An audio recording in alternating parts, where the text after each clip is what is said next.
Listen, I'm just going to open this up. I think all of us are going to say a few words, but I think it goes without saying that I want to recognize Brian Snitker and just the tremendous job that Brian did coming in under very adverse circumstances, situations, and you know, take a year that was spiraling out of control and restoring order. And in fact, it goes without saying, Snit has put himself squarely in the middle of consideration as we go forward. So hats off to Brian. And I think this is, you know, when we look at, you know, this time of year, it's you know, it's a little bit of a state of where we are. And I think that there's two points that I want to make here. I think number one is what we've been able to do in our area of focus, which has been in the minor leagues. It's been 2 rather short years, and I'm really excited about what we have going on down below. We've had 2 drafts. Brian Bridge and his staff have delivered a lot of quality players into those drafts. We've had a big international surge. This winter we did, or this summer we did a great job. We've really added depth into that system. We had 4 teams that got into the postseason, and I think industry-wide we're recognized as, you know, one of the top organizations in baseball. And I think when you look at the way the Braves were built, whatever limited success I've had going along, it's been with the idea that you have to have a stable of young players that are coming through. So that's been something that we do feel good about where we're at. I know we've talked a lot about it. A lot of the younger guys we've traded for, Max Fried, Tuki Toussaint, some of these guys that we've got younger that had upside, you're starting to see some of these kids emerge. So that's a very exciting piece for us as well. And obviously with what we've been able to do with the big league club, we have the makings of a ball club. And I think when you look at obviously the addition of a Matt Kemp, and when we brought Dansby Swanson up, I think that our lineup is one, and talking to a lot of people in our own analysis, that this lineup is one that's real now. I think you look at the year that Freddie Freeman had, it's an MVP caliber year with a different club. Ender Inciardi, I think, is the player that we knew we were trading for. Adonis Garcia has stepped up and played very well for us at third base. Nick Markakis, another banner year, coming off of the injuries that he had 2 years ago, 158 games, 90 RBIs. Jace Peterson when he came back from the minor leagues, Tyler Flowers. It's a nice list of successful players offensively. We certainly recognize we have some things we want to do during the winter, and obviously we can discuss a little bit of that, but I've been pleased with the bullpen. A lot of our younger guys have stepped up in the pen. We re-signed Jim Johnson last year. We've got some young guys that are knocking on the door in the bullpen down below at AA and AAA, guys that you know, we think are going to be factors for us next year coming through our system. And obviously our starting pitching was spotty this year. I think that's an area that we certainly have to take a good look at and address it. But I will say this, in all fairness, it's probably the hardest thing to develop as you go along as starting pitching. So I think from, you know, where we were a year ago, where we were 2 years ago, in the areas of interest. Look, you know, I can candidly say that it's a beautiful day out. It's a fall day, and we're not playing in October. And ultimately, that's our goal. That's what we want to do.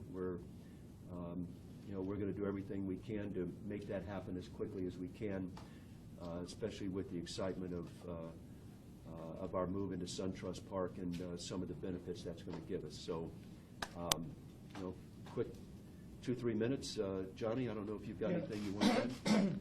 Yeah, I thought that John put it very well, hit on all the points.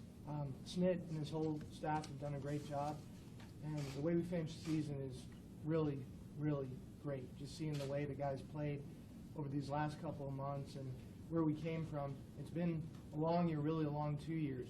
What you want to see, whether you're a part of it or not, you always want to leave a place better.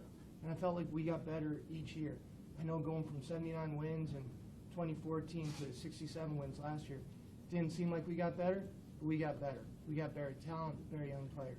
Now going from 67 wins to 68 wins, may not seem like a huge leap, but we got a lot better. Seeing our kids on the farm system getting better, slowly starting to advance. Some of those kids are going to start knocking on the door next year, and seeing the way that we've done all of it as a team, as a group, whether it's scouting, player development, all the foreign scouting up here, Snit and his staff. It's been a good group. It's been a team effort. I think we're primed for really good things as we move forward. Snit, anything you want to add? Well, I mean, I agree with all that, and I've been here a long time. I've seen what you need to do in an organization to be competitive up here, and we're starting to, I think it's everything's headed in the right direction. It's starting to feel like it did back in the day when we were putting those banners up there. What, because we always had players. Our minor league system always had players. And we went through a spell that we didn't. And I didn't realize that till after I left my job here coaching third base and went back there, and then I experienced it. Probably one of the greatest moves we did in this organization is bringing Roy Clark and Brian Bridges and teaming those guys up, because they're really good at what they do. They identify players. They always did. When Roy was here before, we never didn't have players. Whether, it was low draft picks like a Ed Giovanola, but the Adam LaRoches, Mark DeRosa's, all those baseball player guys. We have baseball players, and we're getting that back. To the extent of this year, I'm very appreciative and honored that these gentlemen thought enough of me to entrust the job that they did with me in May 17th. I had no clue what I was getting into. I told guys I said, you can manage in the minor leagues all the years that I did, but nothing prepares you for sitting in that chair. Whether or not I'm back, I don't know. I'm going to be a lot better baseball man the rest of my life from experiencing that. And I'm very, very proud of what we accomplished this year. I'm proud of those players. They're amazing. And I told them that yesterday. And the staff that helped me, and everybody from the clubhouse kids to these guys, unbelievable experience for me. Like I say, I'm very proud of the body of work that we did, and going forward, we got a real lineup. We got a real team now, and it's exciting. And we went from wondering, I think, if we were going to win to expecting to win. Every day we went out there the last 2 months, our guys expected to win, and you saw that in how they played the game. And the hard 27 outs and never out of a game, and the energy in the dugout, and the confidence they had, it was awesome. It's awesome. My hat's off to all those guys, because they're pros. And, it's fun. Somebody asked me, it's like, you having fun? I'm like, I don't know if it's, just yucks and giggles and all that, this job, because, it's what we do, But at the end of the day, when I woke up this morning, I went in there and shaved and just could stand tall in front of the mirror. So. All right, guys, let's go ahead and open up the questions. How long do you think the managerial search will go on? Well, I think we've spent a lot of time over the last 3 months, if you will, sort of winnowing down, people that we felt would be worthy of an interview, guys that we thought could take us to the next step. We had, obviously, we had Snit's been on his interview for 4 months. We had a great conversation with Brian this week. We talked with Terry Pendleton, who's a managerial candidate, who's a consideration for the job before we gave it to Brian. Eddie Perez and Bo Porter. We thought were all candidates, and there'll be a couple outside guys who we're bringing in this week. And I would assume that this is going to happen quicker. I don't want to put a timetable on it. We're going to do what we think we need to do to be satisfied that it's the right move for both the short term and the long term for the Braves, and we'll make our call. I don't know if there was an exit interview process with players, but some guys certainly have said publicly their support is not behind Snit. Can I ask what considerations that sort of gives you guys? How much of a discussion is that Yeah, we certainly recognize that. Believe me, I've said it before, this game's about the players.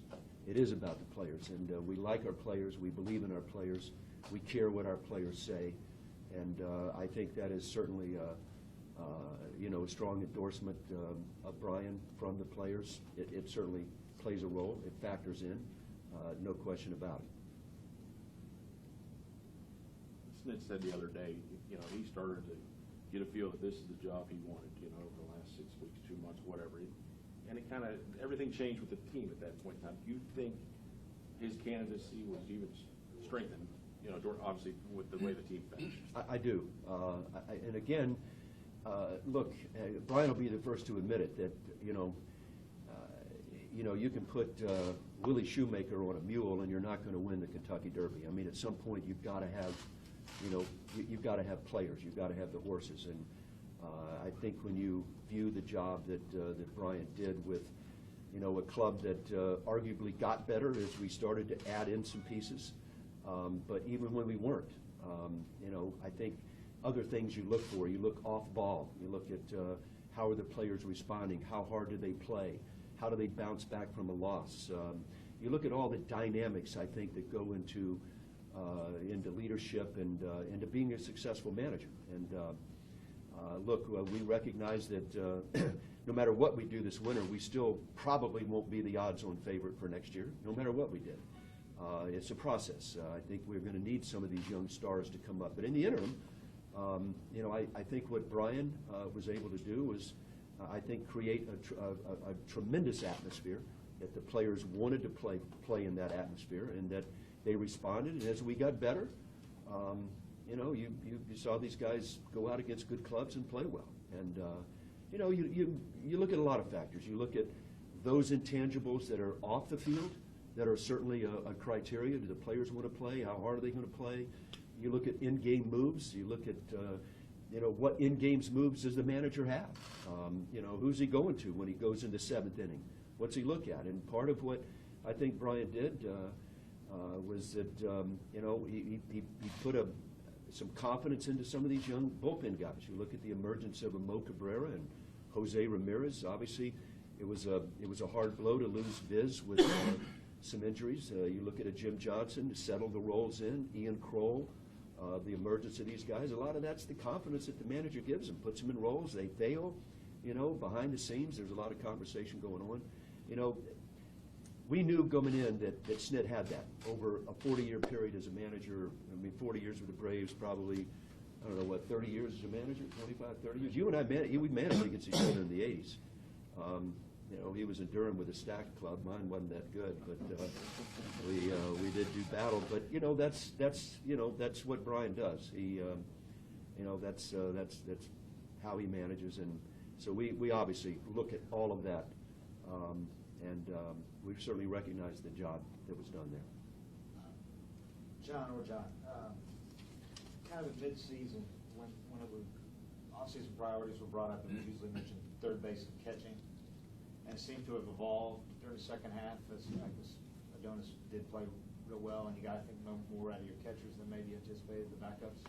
And starting pitching seemed to have emerged as it became apparent that wasn't quite ready.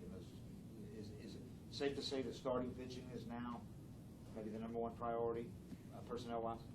Yeah, that would clearly be our big need. We need 2 starters at least, possibly 3.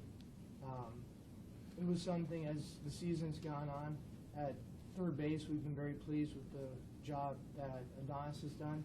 He came back from when he was sent down, a new man.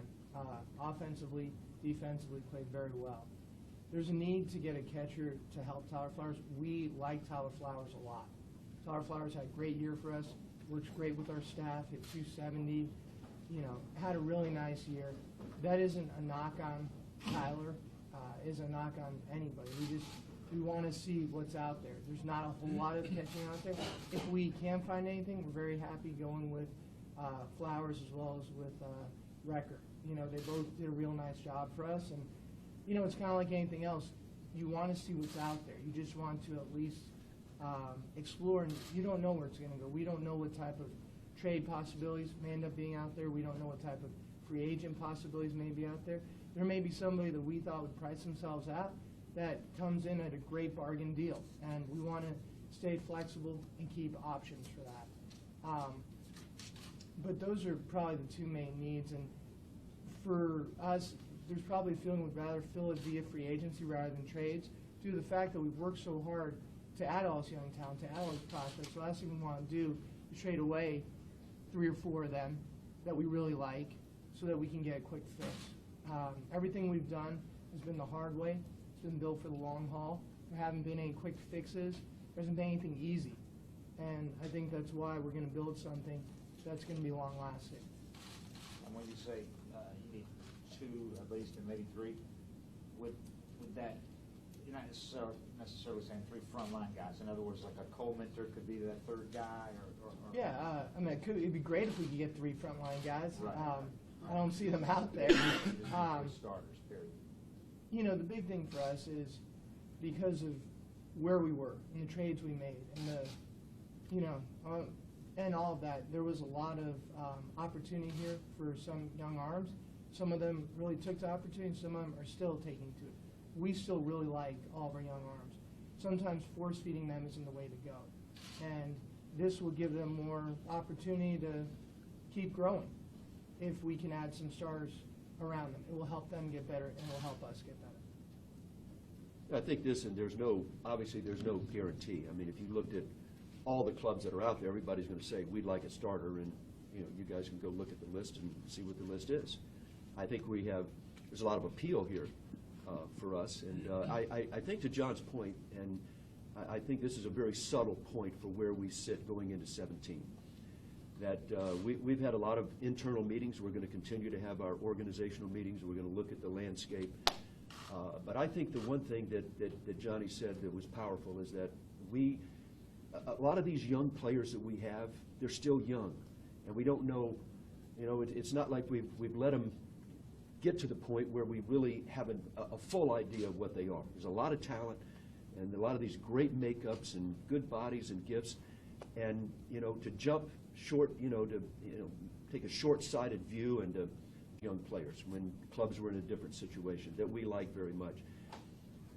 I don't know that we're there to the point where we're going to come in and just start offloading some of these kids that we like a lot and that we work so hard to acquire.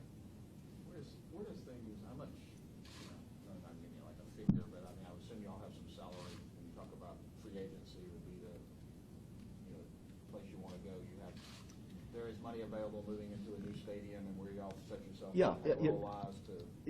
There is, and again, we'll, when we get down, before we enter into free agency, we'll be able to sit down and determine, what that number is. But there's no question, ownership recognizes that we've offloaded money. They recognize the fact that there's a new stadium, and I think at some point we will sit down and determine what our needs are and what our available resources are and go. But then they've made it very clear that we'll have some money to spend. Where John said this many times, that our biggest free agent this past year was A.J. Brzezinski at $3 million. We didn't even play in any games. We knew what we were doing. I think we signed Bud Norris at $2 million. We signed Jim Johnson at $2 million. I mean, we were bottom players. This year, we're going to have we'll have some different games we can play in this winter. Yeah, and just to John's point, a lot of that is something that he and I talked about 2 years ago, trying to trade off a Chris Johnson, trying to trade off a Melvin Upton Jr., both of whom have been on the books this year at $26, $27 million. So now you've freed up that money. You can go and get better when your team has a chance to be better. Have you contacted all the outside candidates for the managerial job, and are those interviews all set? We haven't contacted all of them, but I think the ones that we look at that we view are worthy of it. We've contacted several guys that we think are deserving of this interview, and very interested in having discussions with them. So you did the 4 guys already in-house, and then you said it's about 3, you said, basically, or for you? Yeah, right now we've got, we're going to talk with Bud Black, Ron Washington. We're looking at some other potential names that might surface, but we spent a lot of time on this, and recognizing again the job that Brian has done and what we have in-house. That if we are to do this, and people that we want to have discussions with are guys that we feel we know, and guys that we feel would be a fit for us for what it is that we're doing. One of the interesting things that I've always found, and in a lot of years of doing this, I've had very few managerial changes. I think it's maybe one firing, and others have just been, maneuvers. And one of the things that I found when you go outside and you talk is you learn things. I mean, there's a lot of smart guys out there. There's a lot of guys with different ideas in different fields, and I think it's, it would be shame on us if we didn't take this opportunity to take a look at the landscape and get a feel for what people think about our club, about our players. That's a part of what you do in these things. And, we talked with Brian about this, and Brian understood. He said, look, I'm a lifelong Brave. I want the right guy there. If it's me, that's great. If it's somebody else, that's great too. But this isn't going to be an open troll where we, extend a big line out there and just start pulling out popular names. These are guys that, we have some level of knowledge of and of comfort with, but there's also there's an educational process that you get, when you bring in, bright, sharp baseball guys. When we made the move and brought Brian in, we had told him that, we'll see how it goes and how it plays out, and that at the end of the year we would look outside the Braves organization.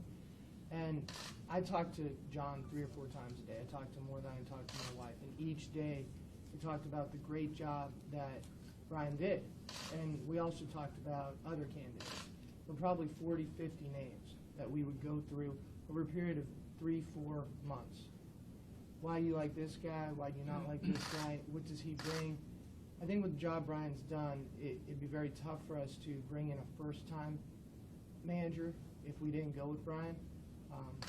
I think the 2 names that John just said are both guys that have a lot of experience, as well as ties to John, as well as John Sherholz. So there's a level of comfort there. I think that we're, as we talked to these two, we talked about getting the right candidates in here, and we also talked about what a great job Brian's done. John, Hart, some people might see it as something that happens to Brian for him sitting here and you're our manager right now. But as an organization, aren't you somewhat duty bound to look outside and to see what's there right now?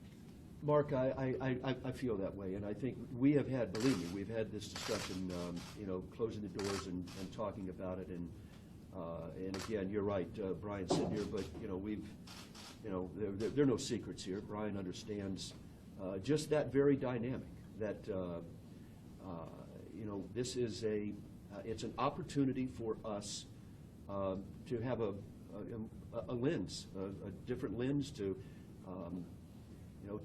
take an objective look at what we want short-term and what we want long-term, and what different people might offer, what their strengths are, and try to measure it as to what kind of club we have. So all of those dynamics, will go into this. But you do bring it up. I mean, sometimes the easy thing to do. Look, I love Brian. Love the job he did, and if in fact he becomes our guy, I want it to be because we went through the process and said, when it's said and done, we're not afraid to make a hard or unpopular decision. We're not. If we think it's in the best long-term interest of the Braves. And I think that's a part of what we'll do here. But if in fact we do come back to Brian and he's the guy, it'll be because he's the guy we wanted, and we'll have looked around. When we made this change, we had a bad problem where we were 9-28. It wasn't working. I see this as a good problem. I mean, there's a great comfort with Snit. We're going to talk to these two, to these 2 other candidates. Either way we go, it's going to be good for the Braves. Whereas coming out of the bad spot that we were in earlier, starting 9-28, you've got a lot of problems. Now we feel like we've got a lot of things trending the right way. You know, and I think this, and I'm going to say this about Terry, Eddie, and Bo, that I think, you know, you look at who these guys are. If you're another organization, these are the kind of guys that you want to talk to. They just, you know, Bo obviously had managerial experience. He comes in at it from a different way. But I would not be surprised if any of those three don't get opportunities to go interview as we go along. And I think, you know, it's important to say, because we looked at it, that these were guys that we seriously looked at before we offered Brian the job. You know, we made a good decision on Brian, but we had a very tough decision because we liked all three of those guys. And I think in the interview, they didn't do anything to, you know, detract from what it is, but it'd be very difficult, you know, to bring a coach off of Brian's staff with the job that Brian did. And, you know, in looking at it as we've analyzed it, I'm not saying that they're not candidates, but gosh, they were, you know, all three of them. And Brian will, I'm sure, echo that. I mean, these are quality baseball guys. And, you know, I think all three of them have managerial ability, for sure. Is it fair to say, though, and especially what John said about it, it'd be hard to bring in a first time, that they're not actually candidates now that you've done the interview, that you would not consider them, that it's Snit or one of the guys you're talking to from outside? Is that fair to say? No, we're still trying to talk things through as a group. Me, John, Trills, Terry. I mean, as a group, we're going to talk this through. We haven't made any final decisions one way or the other. And, you know, I would just add this too. I mean, these are great men. They've all got bright futures. What was kind of cool from that interview is they showed a lot of love for Brian and for the job that he had done. There was a great understanding. And I think that, and even by Brian himself, where they felt like even if we aren't the guy, we just want to be a part of this because we see where it's going, we see what a bright future this is. So that was great to hear, because these are all great men of honor. John, I think in the past, both Johns, I know that you've hired, sometimes you say, well, look, we got our guys, but how much is the dynamic of the room, the age of the players, what your makeup is, veterans versus young guys, isn't that more of a consideration than maybe even it used to be when you decide who your manager is going to be? Yeah, absolutely. I think you have different, you know, it's like horses for courses. And I think if you're, you know, a club that, you know, is, you know, a manager away from being there, you might look at a different guy than if you're a club that's growing and building and, you know, et cetera. And I think that, you know, I mean, for me, the manager job, the front office job, I mean, they're all so intertwined when you look at from this organization, from, you know, I mean, we want a manager that understands what it is that we're doing with our young players. It's going to have the ability to break in young players as we go through really the next, it started this year, but, you know, you look at next year a little more, and then, you know, come 18 and 19 and 20, here comes, you know, a lot of young players. You want a manager that's going to have the ability to do that, as well as handle a veteran player, because you're always going to have a level of veteran players. You're not going to be all young. It just won't happen in today's world, that you're going to be a completely young club. So I think that ours is a little different in that dynamic, and I think it's a good point, Chris, that we want a guy that is going to understand development of young players, is going to understand, you know, the dynamic of a veteran player and how he's going to feel and how he's going to be utilized and how you can help him to achieve what his goals are. So we're, you know, we're certainly aware of that piece of it. That you know, I mean, and, you know, when you have a championship pennant club, and you know, I've been fortunate to be in that position, and you know, a change is made. You're usually looking for somebody that is going to help finish you off, and you know, and I've also, you know, been involved in situations to where you're a young, growing club, and you want that guy that has that dynamic. And you know, again, you know, you come back to Snit and all of the guys that, in fact, we're talking about, we feel have that ability, that can understand, you know, what it takes to develop a young club and you know, create a great atmosphere and all of the above. I mean, look, Brian is, you know, he's sent a lot of guys up here to the Braves. He understands when a guy's ready, when he's not ready. And in today's world, like it or not, they're not always finished off. They just aren't. You have to have a staff that can coach and can teach and can lead and encourage, and you have to have a manager that is that guy. He's got to be that guy with the young players that come up. And without it, it's too hard and it's too difficult to find talent. If a guy comes up and he's struggling and we're not helping him and we're not working with him and we cast him aside, that doesn't wash, doesn't work. Brian, is this at all, I know you said, is this at all uncomfortable for you to No, come in? I was gonna say, I'm comfortable in my own skin here. I didn't need this job to validate my career. If I would've never gotten this opportunity, I'm still gonna work. I love the game. I love what we're doing here. But I could say I didn't, I wasn't on the prowl or need this job to validate anything I've done over my 40 years. I'm proud of what I've accomplished in my career, how I've helped guys. I mean, it's it makes you feel good in Christmas time when all these former players and you're getting their families and they're, Adam LaRoche came in yesterday and, Smoltzy and Glav and I were sitting talking. I knew those guys when they're 18 years old. I mean, that's good for me. I mean, getting this opportunity, I get it. I understand. If I was them, I'd be doing the same thing. You never know. Somebody might come in here and blow them away with, like John said, something they never even thought of before. And if that's going to make this club and this organization better, heck, I'm all for it. You want to stay if you're not the manager here? Yeah, I like to stay. Yeah, I'm going to be here somewhere. I'm going to work next year. I'm going to, I'm going to help some way. If I'm the manager, great. Like I say, I told you in the beginning, I wasn't sure. In the end, yeah, I'd like to have the opportunity. I think I like what's, I said, I look at things like, you see Danby dance after he doubled Iglesias off second base yesterday. My wife was like, did you see him? And I just watched it on the thing, and I think that's the kind of kid like that. I mean, God, he's like Rafael Furcal. When I had him, you couldn't wait to get to the ballpark to be around that kid. I feel that way about Dansby. I can't wait to get to the ballpark to be around that kid. I mean, he's and Matt Kemp, and who's really, I think, came in here and fit in great. It's a great group of guys. I'd love to be a part of it, and I will be in some capacity. I don't plan on going anywhere. John, Johnny, does anybody but John call you John? Friends from college and stuff. As gratifying as it was to see Julio out there for Orlando, game 1-0, and everybody be real happy, was it sobering, or was it slightly less fun to see that one result cost you 3 spots in next year's draft? Look, I'll be candid with you. It's something that we talk about a lot. I mean, you're really between a rock and a hard space. We want to win. That's the most important thing. Finishing the season strong, closing out Turner Field. It was a great game yesterday. That's what matters.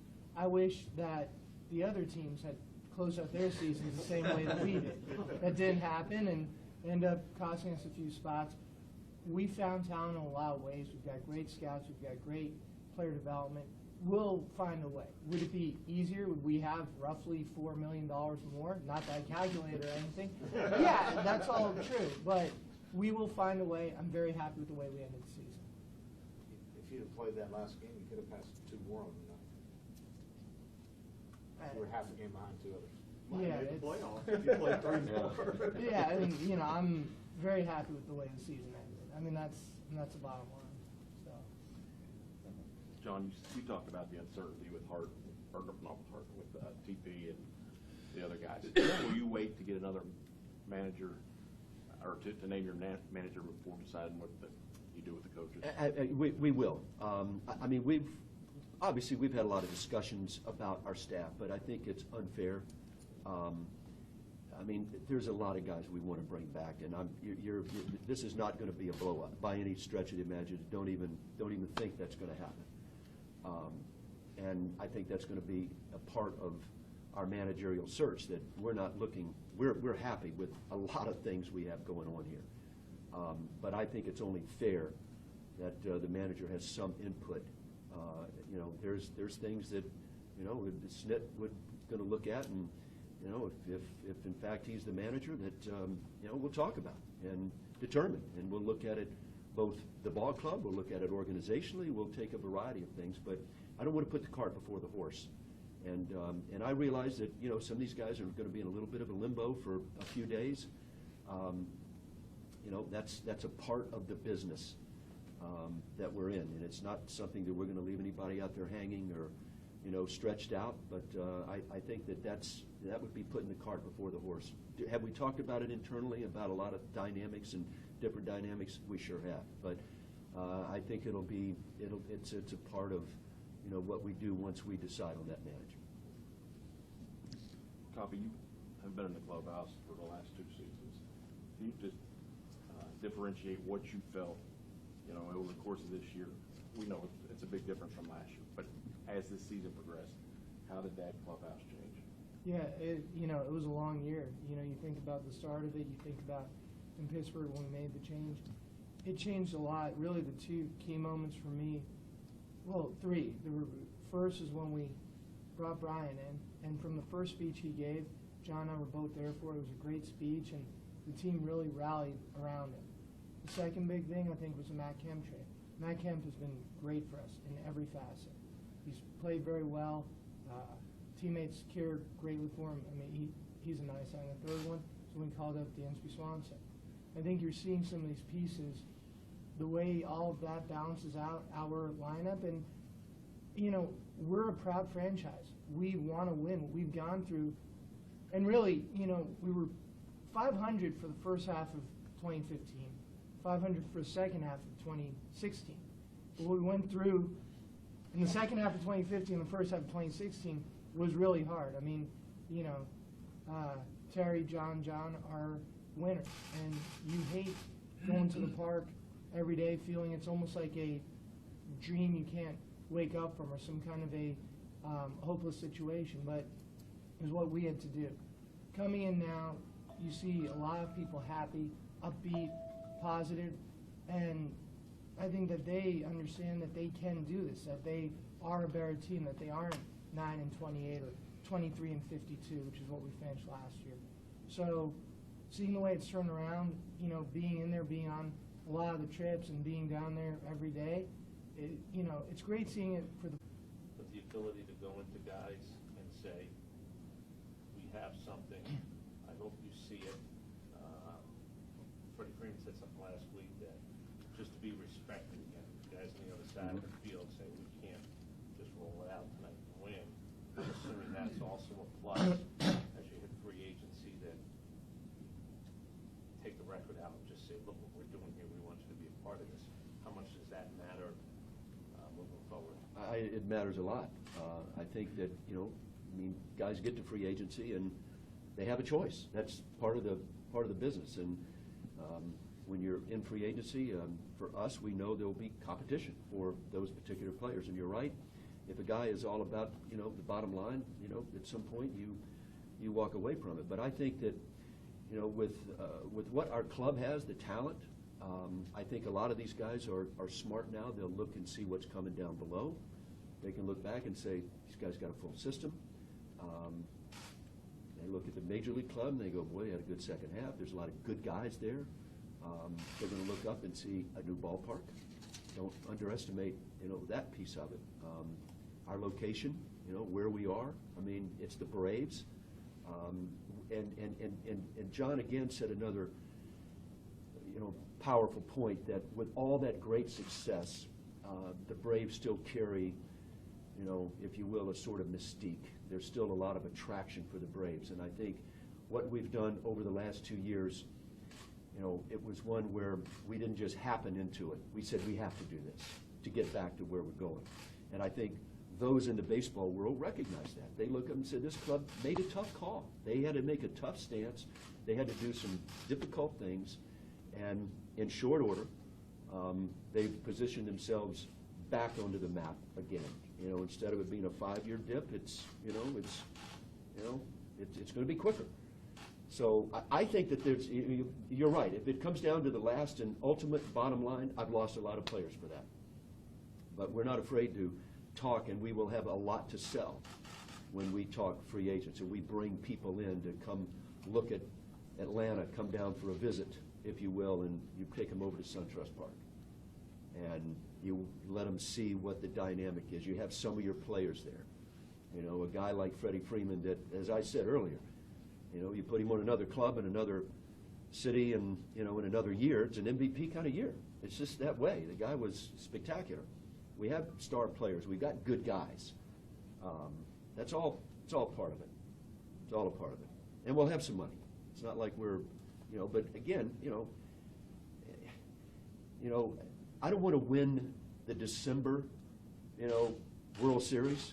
You know, that, hey, we jumped out and we signed it. Just look at the landscape and how littered it is with teams that have, you know, won December and won the winter and have crashed and burned in July. You know, we still know where our future is and where we're going.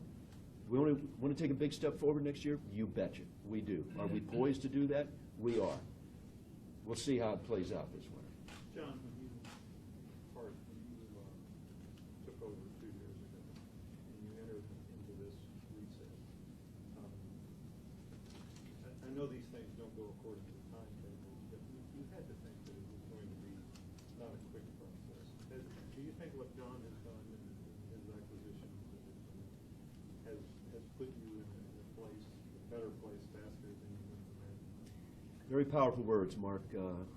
You know, I've been through this before, you know, both in Cleveland and in Texas, to a much bigger degree in Cleveland than I did in Texas, and realize, and obviously having watched the dynamic of other clubs, you know, we've talked about them, the Houstons, the Cubs, the Pirates, and you look at the Kansas Cities, this 5-7 year, and you understand very clearly that this is not something you just snap your fingers. It is, there's a lot that has to happen, especially for where we were. And, you know, again, I think the most valuable asset that I've been fortunate enough to have here has been John. And, you know, there's a work ethic and a level of creativity and you know, I mean, we've talked about this a lot, and I think, you know, with the growth that John has had over the past 2 years, with, you know, some of the hires we've made together, where Snit brought it up, and you look at what we've done in scouting, international, you know, bringing certain guys back, player development, Dave Tremblay and Jonathan Sherholtz, the jobs they're doing with this young talent. You know, it takes a village. It takes a village.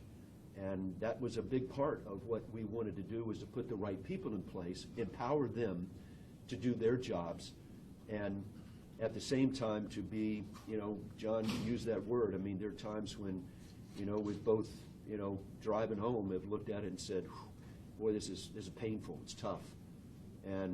But at the same point, we never wavered on that. And, you know, again, I think, to just answer your question, to be where we were in 2 years, if I could have signed up for that in blood October of 2 years ago, I would have done it, to be where we are. And trust me, we know we're not there. We're not beating our chest and thinking we're anything special. We're not.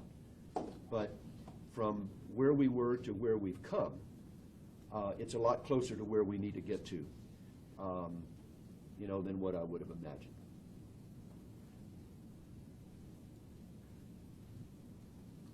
Anything else? Thanks, guys. Yeah, starting to cramp up here a little bit. Gosh, these chairs here, I mean, works for Coppy. He's a younger man.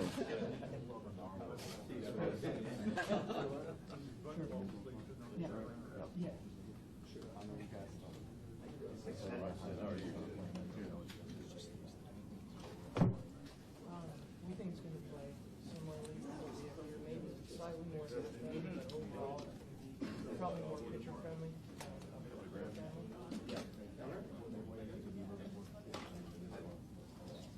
Just any, you know, until it plays, you don't know, just different room pattern studies done by engineers and people watching. I mean, that's, I really